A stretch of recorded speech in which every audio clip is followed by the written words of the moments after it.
What's up, guys? Welcome to Straight from the Chest. My name is Justin Groth, and I'm your host, guys. Thank you for tuning in with me, man. Thank you for giving me your listening ear. It does mean a lot to me. I know I say it every time, but it does. It's really, really important to me, and I'm just so thankful and grateful for you guys, for all of you.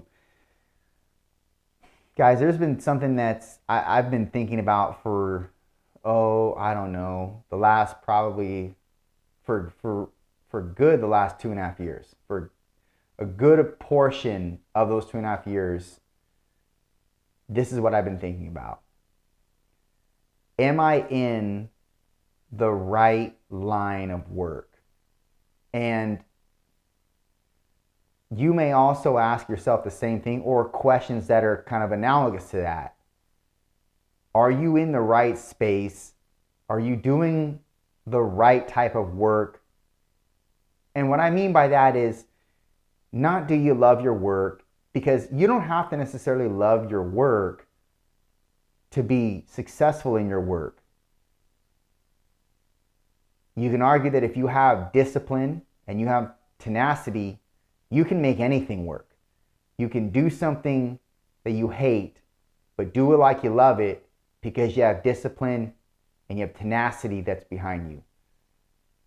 But I want to do what not only I'm called to do, and I think most of you probably relish in that same type of mindset. At least I hope you do, but I want to do what I'm most valuable in.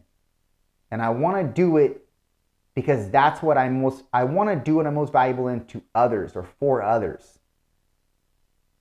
And I'm questioning, or I have been for the last 2.5 years or so, if I'm in that right space. And I feel sometimes where, I'm where I should be, or this is what I'm supposed to be doing. And I know that I'm in the right, I'm in where I should be. I know that. And I think that is something that we all adopt based on the season of our life. We can assume that, look, we're where we should be right now. Okay, but that doesn't really lead us to any answers. And you're not really going to get the answer per se, but it's worth the dissection. It's worth the journey to find out why you are doing what you're doing, or what's pulling you towards this particular vocation or this particular job or career set, so to speak. And there's a reason behind it. And we can't really understand or manifest these reasons into reality because they haven't really played themselves out yet. But it doesn't mean that you don't still question yourself. At least I do. But I will tell you this, what I found out. The more that I travel down this road of my particular vocation is fitness, the more I travel down this road, the more I find out about myself, and I think God's revealing that to me. And He's not merely revealing what I should do based on what others have done. He's not merely probing me to do that same thing. He's particularizing me in a certain way. And I think He may be doing the same thing for you, and I hope that you're identifying it, because that can kind of be swept under the rug very, very easily.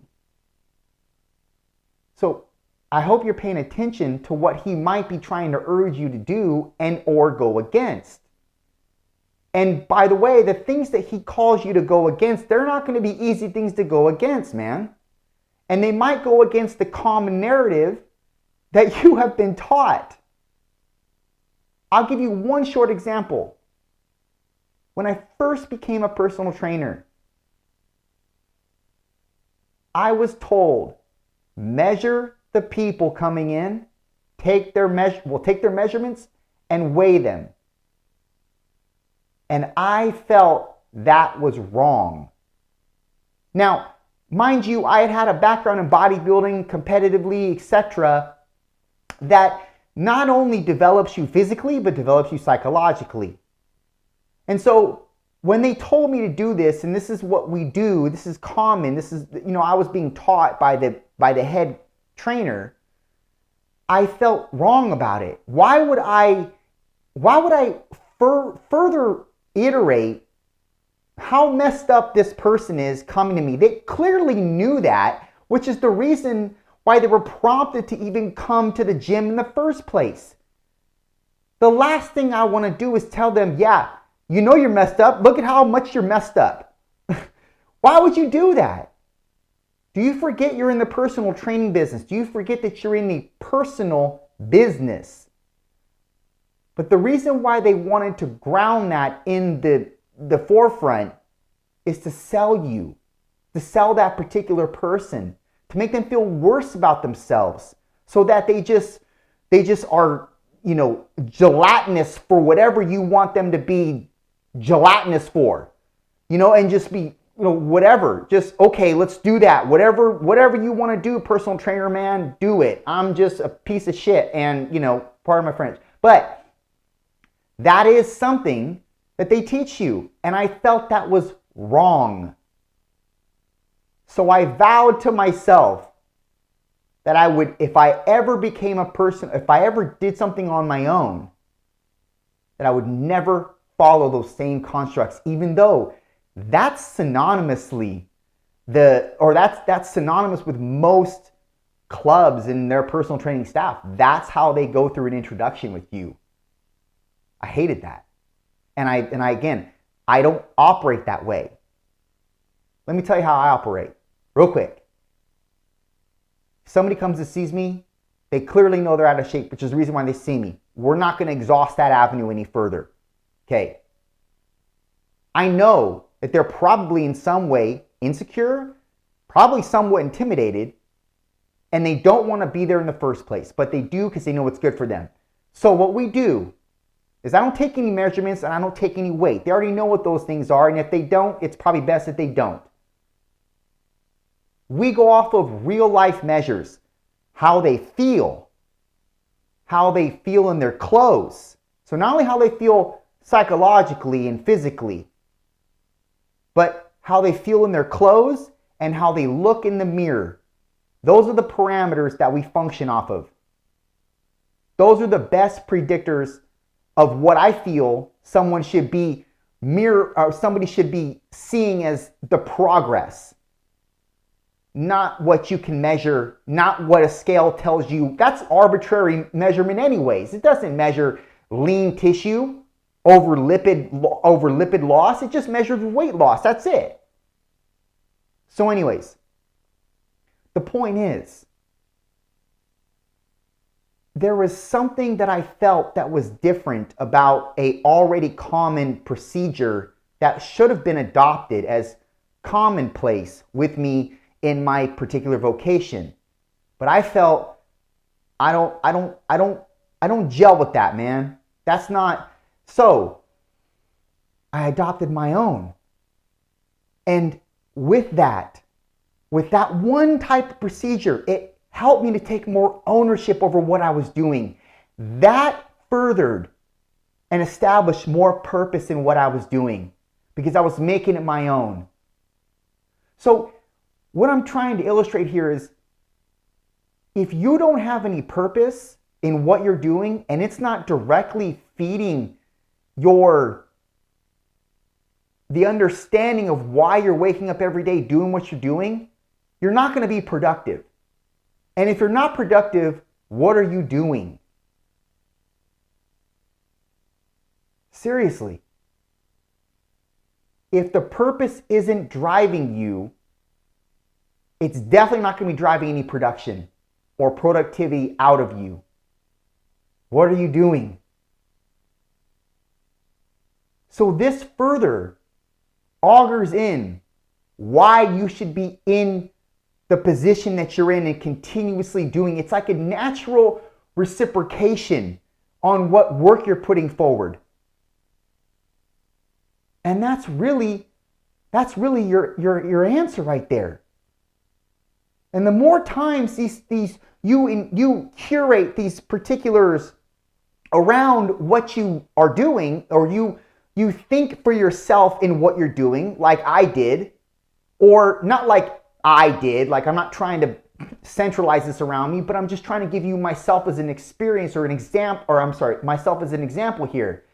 You can look at that like, look, I'm taking ownership over this. Look, I know that this isn't something that I feel directly, I don't feel like this is right. So I'm going to do it differently. And this feels right to me.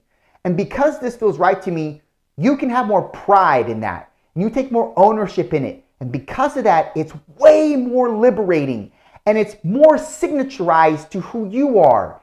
And now you have something of a blueprint you have a different type of blueprint that still leads to success. And that is furthering more purpose in your life, and it's furthering more productivity as a byproduct. And that's how you become more grounded in what you're doing, and you feel more meaning in it, and you feel like you belong there. So now I kind of feel like maybe I belong here a little bit more than I felt 2 years ago. But I've been asking myself that same question. More often than not, probably at least twice a week. And I'm desperate for the answer. But I think the answer is uncovering itself more and more daily now. And maybe that same thing is happening for you. Or maybe it's trying to tell you something, but you're just not listening. And as a result, you're not identifying why you're where you are. And if you don't feel any productivity because you don't have any purpose tethered to what you're doing, then I think it's time for you to take an audit over what you're doing right now currently. I think it's time. And you may have been feeling that way for some length of time, but just not had the courage or the bravery to actually impute something that could lead you towards more purpose in life. Now, purpose is kind of a blanket term, but really what it means here is by having ownership in something and you can take pride in it, and it's liberating as a byproduct, which is freeing, you will be more productive.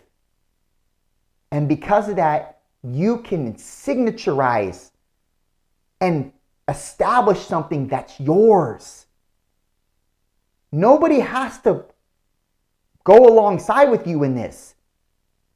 But because you're so grounded in what you feel is right in the particular thing that you're doing, you know that that's going to be the impetus or the driver behind productivity because it's yours. You have ownership over it. There's nothing more liberating than that.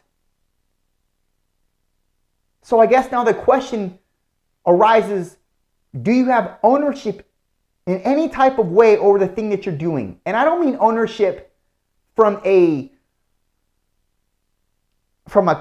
founding principle. I don't mean ownership as you're the entrepreneur, you're the boss. You don't have to have ownership in that regard. You can be an employee and still have ownership over the way you particularly do something, the way you operate. That can be different.